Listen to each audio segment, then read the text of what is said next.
이 시간 주의 말씀은 등이요 빛이라라는 제목으로 말씀을 전하겠습니다.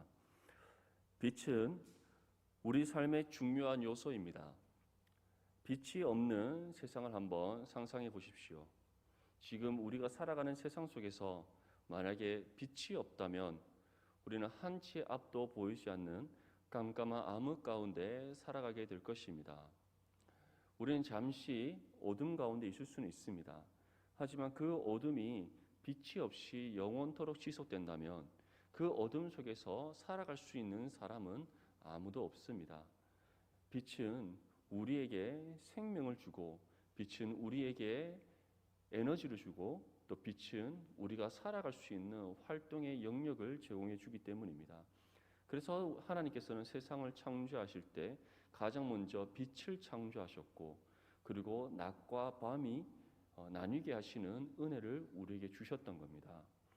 성경은 창세전의 모습을 다음과 같이 우리에게 묘사합니다. 창세기 1장 2절 말씀에 땅이 혼돈하고 공허하며 흑암이 깊음 위에 있고 하나님의 영은 수면 위에 운행하시니라. 성경은 이 세상이 창조되기 이전에 하나님께서 홀로 계시던 그때에 어떠한 모습이었는지, 이 세상이 어떠한 모습 가운데 있었는지 우리에게 아주 정확하게 묘사해 줍니다. 땅이 혼돈하고 공허하며 흑암이 깊음 위에 있었다. 혼돈하고 공허하다는 것은 아무것도 존재하지 않는 무의 상태, 또는 그 어떠한 질서가 없는 무질서의 상태를 뜻합니다. 우리가 가보지는 않았지만 우주의 모습을 사진이라든지 또는 우리가 TV에서 가끔씩 볼 수 있는 기회가 있습니다. 그 우주를 보면 우리가 살아가는 이 지구와 전혀 다른 모습임을 알 수 있습니다.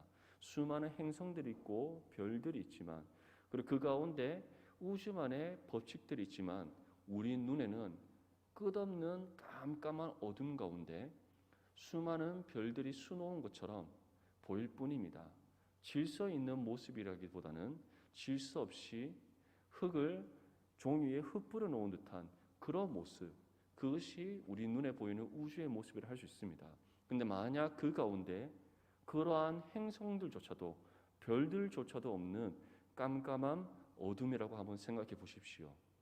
그러한 어둠 가운데 있는 세상은 아무것도 존재하지 않는, 그 어떤 생명이라든지 그 어떤 행성이라든지 그 어떤 물질도 존재하지 않는 무의 상태이고, 그 어떤 질서가 잡혀지지 않는 무질서의 상태를 할 수 있습니다. 그리고 그러한 세상이 흑암이 깊은 가운데 있었다. 한 줄기 빛조차 없는 완전한 어둠 가운데 있었다라고 표현하고 있습니다. 그것이 바로 하나님께서 세상을 창조하시기 이전의 상태의 세상이었음을 우리에게 말씀하고 있습니다.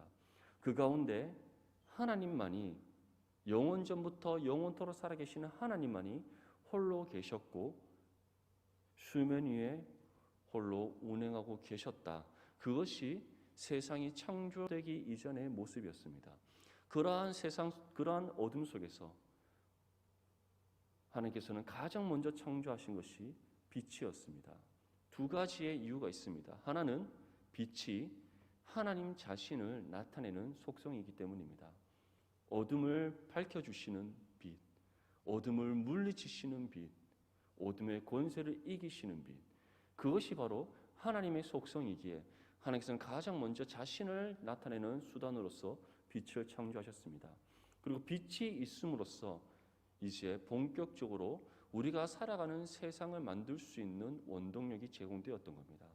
빛은 이 우주 가운데 생명을 상징하고 에너지를 상징하고 우리가 살아갈 수 있는 활동 영역을 상징해 주기 때문입니다. 그렇기 때문에 빛이 없이는 그 어떤 것도 존재할 수 없고 살아갈 수 없음을 하나님께서는 이미 세상을 창조하시는 그 법칙에서부터 우리에게 보여주고 있는 겁니다. 창조 세계에서 빛은 없어서는 안 될 존재인 것처럼 영적인 삶에서도 빛과 같은 요소가 있습니다. 오늘 본문 말씀은 그것을 가리켜 하나님의 말씀이다라고 우리에게 전하고 있습니다. 우리 본문 105절 말씀을 함께 읽겠습니다. 시작. 주의 말씀은 내 발의 등이요 내 길의 빛이니이다. 아멘. 시편 기자는 하나님 말씀을 등과 빛으로 묘사하고 있습니다. 발의 등은 우리가 걸어가는 그 길을 보여주는, 밝혀주는 역할을 감당합니다. 혹시 예전에, 요즘은 사극 드라마가 별로 많지 않지만 예전에 KBS 사극 드라마라든지 그런 드라마를 보다 보면 밤에 이제 사람들이 걸어가는 모습들을 보게 됩니다. 그때 우리가 지금 또 뭐 민속촌이라든지 그런 데 가면 볼 수 있는 것인데, 이런 짝대기에 호롱불을 달아서 이렇게 들고 다니는 거 한 번씩 보신 적이 있으시죠? 이스라엘 지방 때도 마찬가지입니다. 이 당시 때 발의 등이라는 것은 어둠 가운데 우리가 발을 헛디지 않고 또 우리 발 앞에 보이지 않는 그런 사물과 물체들을 보여서 걸려 넘어지지 않도록 하기 위해 들고 다니는 그 등을 가리킵니다. 그런데 하나님 말씀이 바로 그러한 우리의 발의 등이 된다라고 묘사하고 있습니다. 왜 이와 같이 묘사했습니까? 우리가 걸어가는 이 세상이 한 치 앞도 우리는 알 수 없기 때문입니다. 우리 발 앞에 무엇이 놓여져 있는지, 우리의 발을 걸려 넘어지도록 하기 위해 죄의 권세들이 무엇을 놓고 있는지, 어떠한 악한 계략을 세우고 있는지 우리는 알 수 없습니다. 그것이 우리가 살아가는 죄악된 세상입니다. 그러한 가운데 우리가 그 사단의 계략에 걸려 넘어지지 않도록, 우리가 발을 헛디지 않도록 하나님께서 원하시는 대로 안전하게 걸어갈 수 있도록 우리의 발 앞에 있는 것들을 비춰주는, 어둠에서 우리가 발을 안전하게 디딜 수 있도록 우리의 안내 역할을 하는 것이 발의 등인 하나님의 말씀이다라고 우리에게 전하고 있는 겁니다. 또 우리의 길에 빛이 된다라고 묘사하고 있습니다. 제가 군대에 있을 때 혹한기 훈련이라는 것이 있습니다. 한겨울에 산에서 이제 땅을 파고 텐트를 쳐서 거기서 일주일 동안 이제 먹고 자면서 훈련을 받는 겁니다. 혹한기 훈련 한 3일째 밤 정도 되면 항상 하는 훈련이 있습니다. 밤에 이제 전술 훈련을 하는 것이죠. 산에서 위에 팀이 있고 산 아래에 팀이 있습니다. 그래서 아주 깜깜한 그 산 중턱에 달빛과 별빛만을 의지해서 아래 팀은 위로 전진하고 위에 팀은 아래로 내려옵니다. 그래서 적을 발견하면 손들어 이렇게 명령을 하는 것이죠. 그래서 누가 먼저 찾아내느냐, 그래서 남은 사람의 숫자가 많은 팀이 이깁니다. 이긴 팀은 그날 밤에 불침번을 피하게 되고 진 팀은 불침번을 서야 되는 것이죠. 제가 혹한기 훈련받았던 장소는 치악산입니다. 한 번은 치악산에서 받고 한 번은 대관령에서 받습니다. 제가 2등병 때 이제 치악산에서 받았었는데, 치악산은 우리나라 3대 악산 중에 하나입니다. 얼마나 한겨울인데도 잎이 다 떨어진 앙상한 가지만 있는 나무들만 있을 뿐인데도 산이 얼마나 험한지 위에서 달빛과 별빛조차도 잘 보이지 않습니다. 그러한 밤 속에서 사람을 찾는다는 것, 식별을 구별한다는 것, 정말 어렵습니다. 솔직히 저는 밤눈이 굉장히 밝습니다. 그럼에도 불구하고 사람을 찾는데 굉장히 힘이 들었어요. 근데 그러한 달빛조차도 별빛조차도 없는 깊은 어둠 속에 있다고 생각해 보십시오. 앞으로 나아갈 수 있겠습니까? 어디로 가야 할지 방향을 잡을 수 있겠습니까? 우리가 가고자 했던 목적지가 어디에 있는지 구별할 수 있겠습니까? 구별할 수가 없는 것이죠. 어느 누구도 그 자리에서 한 걸음도 떼지 못할 겁니다. 그러한 어둠 속에 있는 우리에게 하나님께서는 말씀으로 그 길에 빛을 비춰주십니다. 나아가야 될 방향을 알려주시고 걸어가야 될 길을 보여주십니다. 그리고 하나님께서 이미 예정해 놓으신 목적지를 향해 나아가게 하십니다. 이것이 바로 우리 길에 비친 말씀이 감당하는 역할이라는 겁니다. 우리가 걸어가는 세상은 밝은 세상이 아닙니다. 죄의 어둠 가운데 있는 세상입니다. 우리가 구원받기 이전에는 우리 모두 죄의 어둠 가운데 갇혀 살아갔던 존재들입니다. 그러한 우리에게 하나님께서는 말씀의 진리의 길을 비춰주셔서 주님께로 나아오게 하셨습니다. 이제 주님께 속한 우리로 하여금 다시 영원한 하나님 나라를 향한 그 길의 빛을 보여주고 계십니다. 그 목적지를 향하여 나아갈 수 있도록 방향을 말씀을 통해 설정해 주고 계십니다. 그런데 그 길을 걸어갈 때 때론 우리가 한 치 앞도 살펴보지 못하는 어리석음에 빠질 수 있습니다.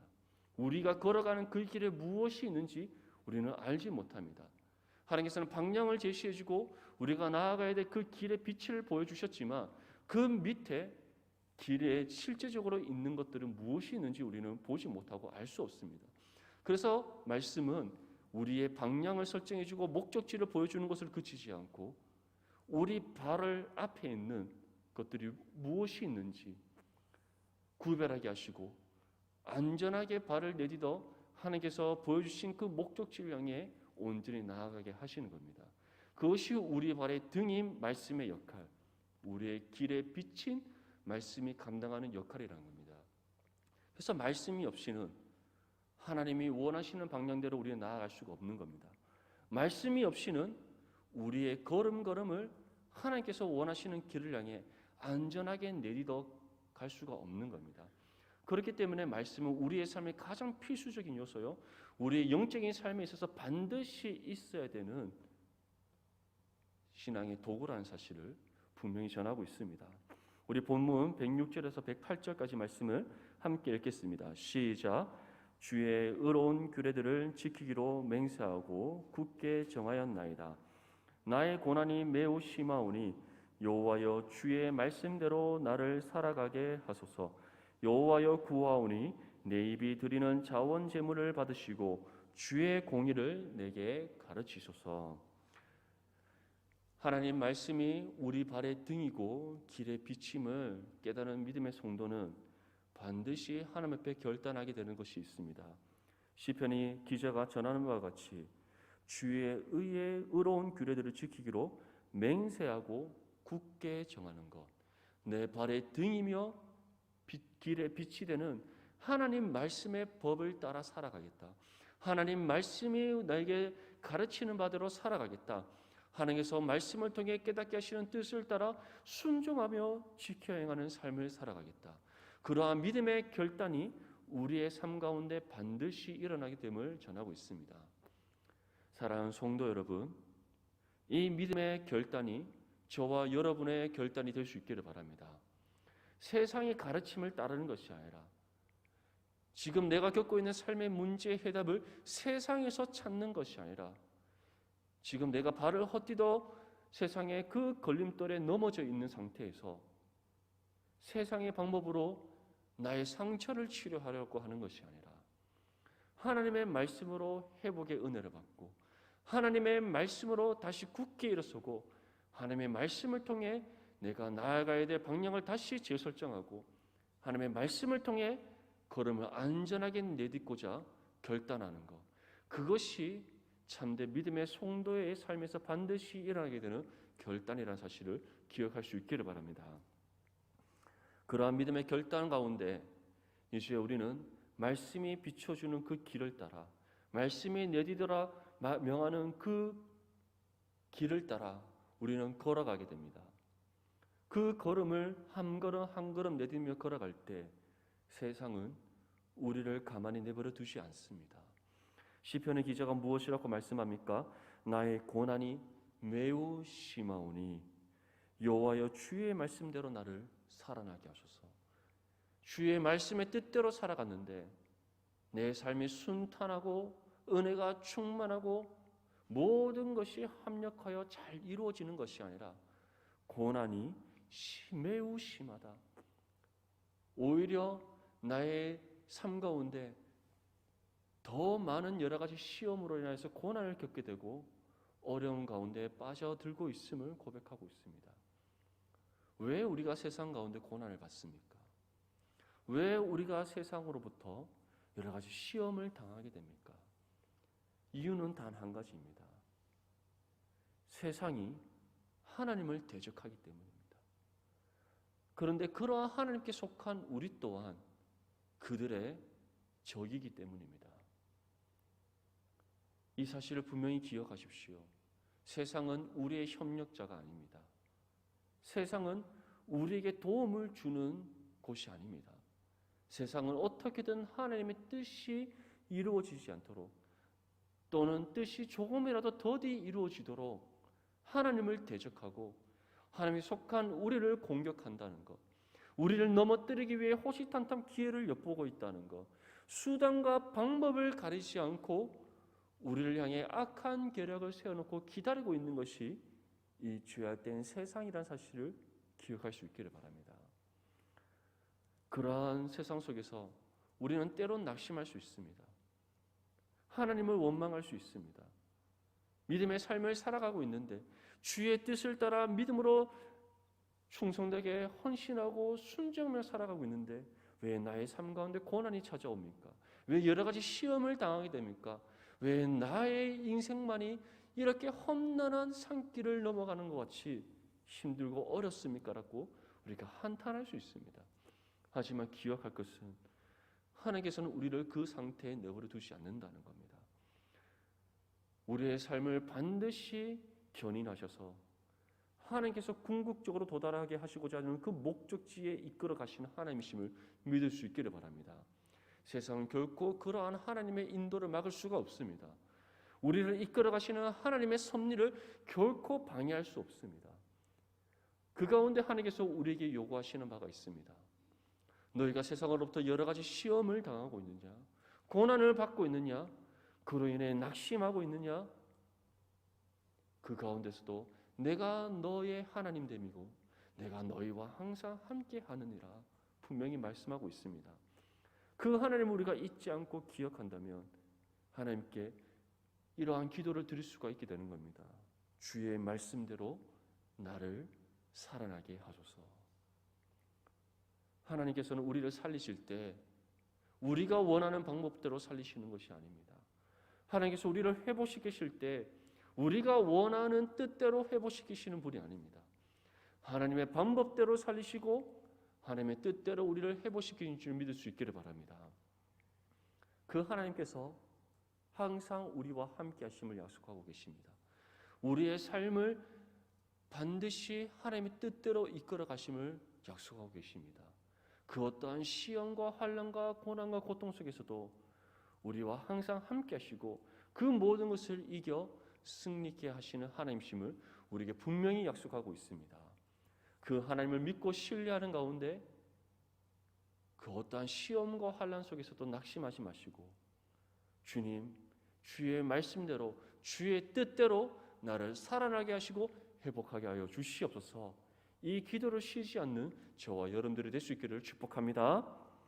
우리가 이러한 기도를 드릴 때 하나님께서는 반드시 우리를 회복시키십니다.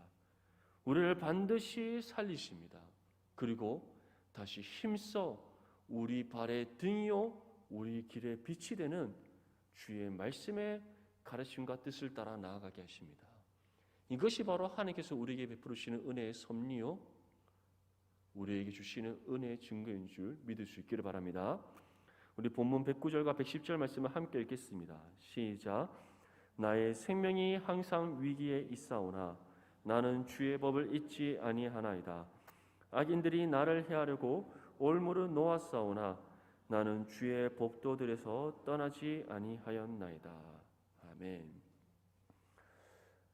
다윗의 삶을 보면 우리가 방금 읽은 이 말씀과 같은 삶이었다라는 사실을 우리가 확인할 수 있습니다. 이새의 아들 중에 다윗은 막내로 태어났습니다. 사무엘이 하나님께서 주신 명령을 따라 이새의 집에 갔을 때 다윗은 그곳에 있지 않았습니다. 첫째, 둘째, 셋째 어느 한 사람 빠짐없이 다윗을 제외한 모든 형제들이 모습이 용맹하고 늠름하고 왕이 되기에 부족함이 없는 모습이었습니다. 그래서 사무엘은 이새의 아들들을 볼 때마다 이 사람이 주께서 기름 부어 세우고자 하는 사람입니까? 계속 되물었던 겁니다. 그런데 하나님께서는 모두 아니다라고 말씀하셨습니다. 사무엘은 모든 형제들의 검증을 거치고 이새에게 묻습니다. 이 외에 너에게 아들이 있느냐? 그랬더니 이새의 대답이 그 아들은 볼 필요가 없다. 한 명이 더 있긴 한데 볼 필요가 없다라고 얘기합니다. 그는 지금 저 들에서 양을 치고 있다라고 얘기하고 있습니다. 그 말은 돌이켜 걔는 외모에서부터 볼품이 없습니다. 왕이 되기에는 어떠한 자격도 갖추고 있지 않습니다. 우리 형제들 속에서도 인정받지 못하는 소외된 아들입니다 라고 얘기했던 겁니다. 그런데 사무엘은 반대로 그 아들을 데려오라고 합니다. 그 아들을 데리고 왔더니 다윗의 모습이 눈이 총명하고 사람의 눈에 보기에는 왜소하고 볼품없을지 모르나 하나님 주시는 영적인 눈을 봤을 때는 그의 눈에 빛이 나고 총명하고 용모가 아름답더라라고 표현하고 있는 겁니다. 그리고 하나님께 묻습니다. 이 아들이 주께서 기름 부어 세우고자 하는 왕입니까? 하나님께서는 그렇다라고 말씀하시고 이제 사무엘은 하나님의 명령을 따라 다윗에게 기름 부어 앞으로 장래 이스라엘의 왕이 될 것을 선포했던 겁니다. 그런데 그 선포와 달리 다윗의 인생은 너무나도 굴곡진 인생이었습니다. 그가 충성되게 섬겼던 사울로부터 죽음을 피하기 위해 사울의 낯을 피해 자신의 고국의 땅을 떠나 여기저기 굴에 숨어 살았던 다윗이었습니다. 10년이 넘는 세월 동안 사울의 낯을 피해 그는 숨어 살았고 이시에 이스라엘 왕이 된 다윗은 승승장구하며 하나님께서 기름 부은 세운 왕으로서 합당히 살아가는 것 같았었는데 작은 그의 교만함으로 인하여 하나님 앞에 큰 죄를 범하는 실수를 그가 저질렀던 겁니다. 자신의 충성된 장군인 우리의 아내 바세바를 범한 그 사건이었던 것이죠. 그뿐만이 아닙니다. 그 이후에 다윗의 아들은 서로 물고 뜯는 그런 형제들의 다툼, 특별히 그의 아들 압살롬은 나머지 모든 형제들을 다 죽여버리고 자기가 왕이 되고자 하는 그런 욕심을 가졌고 결국 그 압살롬으로의 배반으로 인해 다윗은 자신의 왕궁에서 쫓겨나고 자신의 친아인 시므에로부터 모욕과 비판과 저주를 받는 그런 수치까지 겪었던 사람이 다윗입니다. 그 외에도 다윗은 이루 말할 수 없는 여러 가지 역경과 어려움과 시험과 고난이 끊이지 않았던 사람이었다라고 할 수 있습니다. 항상 생명이 위기에 놓여 있었던 다윗. 자신의 주변에 수많은 사람들이 그를 해하기 위해 올무를 놓고 때로는 그 올무에 걸려 넘어져서 심히 다쳤던 다윗. 그런데 그 다윗을 가리켜 하나님께서 무엇이라고 평가하셨습니까? 나의 마음에 합한 사람이다. 왜 하나님께서 그와 같이 말씀하셨습니까? 다윗의 인생에 분명히 굴곡진 인생이고 때로는 그가 하나님 앞에 교만하기도 하고 때로는 하나님 앞에 실수하기도 하고 때로는 주의 뜻을 따라 살아가지 못한 삶이었기도 하지만 그의 마음의 중심이 항상 하나님을 향했었기 때문인 줄 믿을 수 있기를 바랍니다. 그가 그럴 수 있었던 이유 바로 항상 그의 입술에서 주의 말씀이 떠나지 아니하고 항상 하나님께서 말씀을 통해 주시는 가르침 앞에 그가 겸손하여 순종하며 나아갔기에 그는 때로는 상한 갈대와 같이 좌로나 우로 흔들리기도 하고 하나님 앞에 실수할 때도 있었지만 끝까지 믿음의 길로 걸어갈 수 있었음을 우리에게 말씀하고 있는 겁니다. 사랑하는 성도 여러분, 우리의 인생 또한 마찬가지입니다. 우리의 인생은 항상 순탄하지만은 않습니다. 때로는 세상의 죄악된 세력의 공격으로 인해 우리의 생명이 위협에 놓일 때가 있습니다. 때로는 우리의 육신의 죄악됨으로 인하여서 우리의 교만함으로 인하여서 하나님 앞에 실수할 때가 있습니다. 뿐만 아니라 우리를 해하기 위해 주변에 수많은 악한 세력들이 호시탐탐 기회를 노리고 있습니다. 우리의 걸음을 걸려 넘어지도록 하기 위해 올무는 놓기도 합니다. 하지만 기억할 것은 우리의 발의 등이요 길의 빛이 말씀을 굳게 붙잡고 하나님만을 의지할 때 하나님께서 친히 우리의 모든 대적들을 물리치심을 믿을 수 있기를 바랍니다. 하나님께서 친히 우리의 걸음걸음을 선한 길로 인도하심을 믿을 수 있기를 바랍니다. 하나님께서 친히 우리로 하여금 주의 말씀의 길에서 떠나지 아니하고 하나님의 말씀을 잊지 아니하고 늘 기억하며 주께서 가라 명하신 그 길을 따라 나아가게 하심을 믿을 수 있기를 바랍니다. 이것이 바로 하나님께서 말씀을 통해 우리에게 베풀어 주시는 은혜임을 분명히 전하고 있습니다. 시편 91편 2절에서 3절 말씀에도 다음과 같이 전합니다. 나는 여호와를 향하여 말하기를 그는 나의 피난처요 나의 요새요 내가 의뢰하는 하나님이라 하리니 이는 그가 너를 새 사냥꾼의 올무에서와 심한 전염병에서 건지실 것이미로다. 우리가 살아가는 이 세상은 새 사냥꾼과 같이 우리에게 덕과 올무를 놓고 우리로 하여금 죄 가운데 걸려 넘어지도록 만들기 위해 수단과 방법을 가리지 않는 죄의 세력들이 둘러싸고 있는 세상입니다. 심한 전염병과 같이 죄가 한번 우리에게 틈타기 시작하며 걷잡을 수 없이 우리의 생각과 마음을 지배하게 만드는 그런 죄악된 세상 가운데 우리는 살아가고 있습니다. 그러한 상황 속에서 우리를 건지실 수 있는 분, 우리를 지키시고 보호하실 수 있는 분, 우리로 하여금 그 모든 죄의 세력들로부터 안전하게 주께서 가라 명하신 길을 따라 나아가게 하실 수 있는 분, 오직 하나님밖에 없음을 믿을 수 있기를 바랍니다.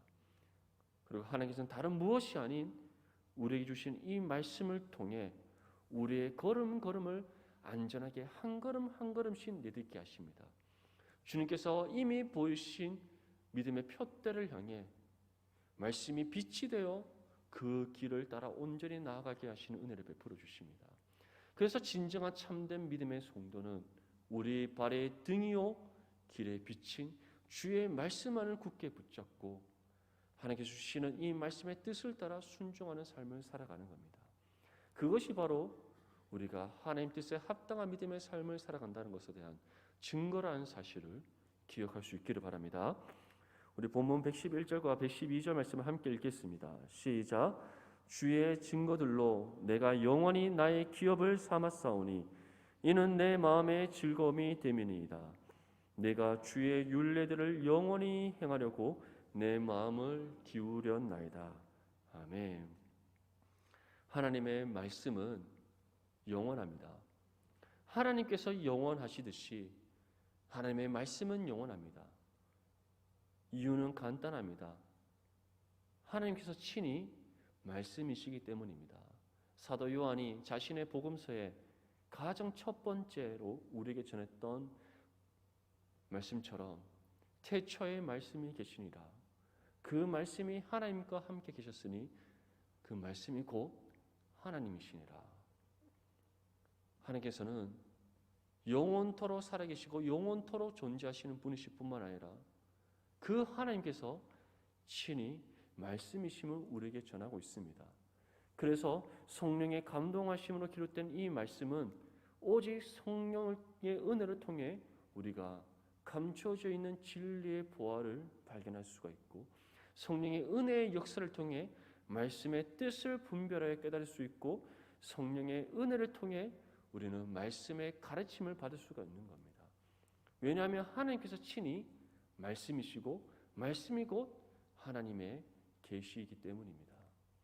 시편의 기자는 그러한 하나님의 말씀의 증거들을 자신의 기업으로 삼았다라고 표현하고 있습니다.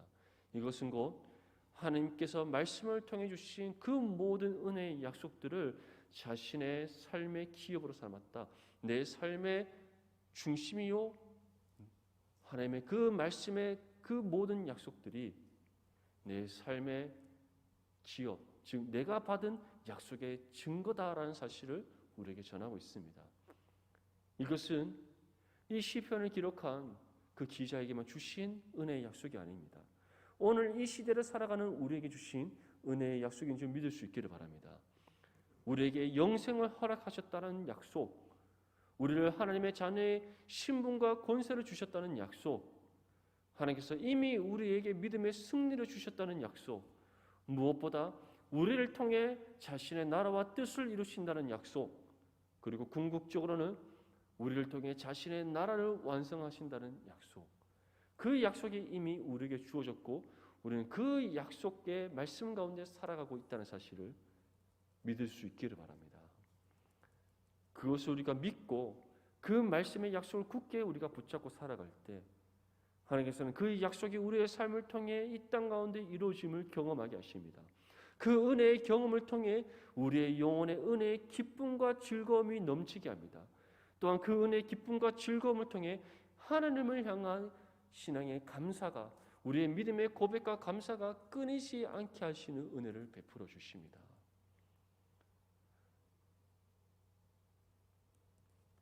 이 은혜와의 기쁨과 즐거움이 저와 여러분들의 삶 가운데 날마다 경험될 수 있기를 바랍니다. 이 은혜를 경험하기 위해서는 우리 발의 등이요 길에 비친 하나님의 말씀의 뜻을 따라 우리는 살아가야 하는 것입니다. 사랑하는 성도 여러분, 이 죄악된 어두운 세상 가운데 하나님의 말씀만이 우리 발의 등임을 믿을 수 있기를 바랍니다. 하나님의 말씀만이 우리 길의 비침을 믿을 수 있기를 바랍니다. 하나님께서는 말씀을 통해 우리가 디뎌야 할 걸음걸음을 밝혀 보여주십니다. 말씀을 통해 죄악된 어두운 세상 가운데 있던 우리의 시선을 들게 하셔서 하나님께서 이미 설정해 놓으신 믿음의 표대를 향해 보게 하시고 그 표대를 향해 나아가게 하시는 은혜를 베풀어 주십니다. 그리고 그 길을 향해 우리가 나아갈 때 하나님께서 말씀을 통해 밝혀보시는 그 걸음을 한 걸음 한 걸음 내디디며 나아갈 때 하나님께서 우리에게 약속하신 그 모든 말씀의 증거들을 우리의 삶 가운데 이루게 하시고 성취하게 하셔서 은혜의 기쁨과 즐거움을 맛보게 하시고 그 은혜의 기쁨을 통해 하나님께 감사와 영광과 찬송을 올려드리는 믿음의 삶이 되게 하십니다. 이러한 믿음의 삶이 저와 여러분들의 삶이 될 수 있기를 바랍니다. 이 믿음의 삶을 통해 하나님으로부터 착하고 충성된 종이라 칭찬받는 저와 여러분들이 될 수 있기를 주님의 이름으로 축복합니다.